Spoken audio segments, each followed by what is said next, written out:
expérimentale laitière des Trinotières est situé en Pays de Loire, près d'Angers. Le troupeau de 150 Primostein est un support de travaux de recherche appliqués et de formation sur les vaches laitières et les génisses. La ferme est équipée d'outils de mesure d'ingestion individuelle de l'alimentation. Les études portent principalement sur les régimes alimentaires représentatifs de notre territoire. En France, l'agriculture représente 17% des gaz à effet de serre. L'élevage bovin en particulier émet 60% de ces gaz. Les fermentations entériques causées par la rumination représentent le principal poste d'émission de gaz à effet de serre en élevage bovin. Donc, travailler sur l'alimentation est donc un enjeu majeur pour réduire ces gaz à effet de serre. Des travaux sur les émissions de gaz à effet de serre ont été conduits sur la ferme des Trinotières de 2017 à 2018 dans le cadre du consortium méthane piloté par l'INRAE. L'objectif de cet essai était d'évaluer pour 3 régimes alimentaires différents les performances zootechniques et les émissions de méthane des vaches laitières.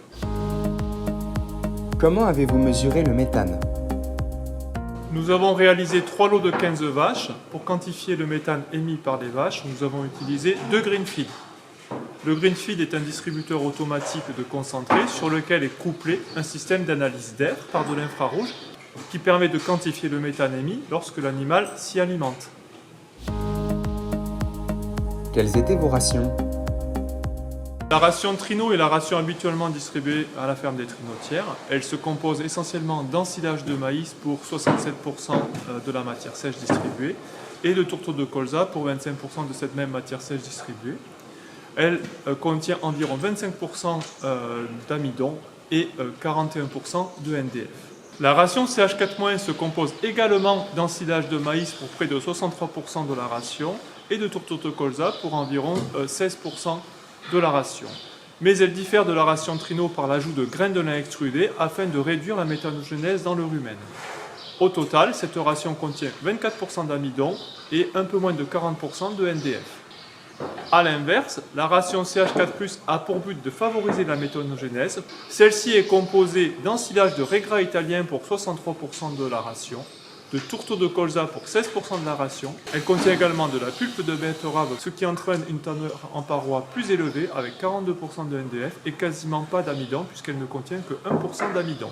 Les rations CH4- et CH4+ ont volontairement été contrastées dans le but de mesurer les effets éventuels de l'alimentation sur les émissions de méthane entérées.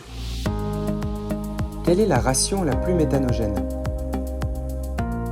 Il y a plusieurs façons d'exprimer les émissions de méthane. Si on les exprime en grammes par jour, alors on constate que les vaches ont produit la même quantité de méthane, quel que soit le lot et quelle que soit la ration consommée.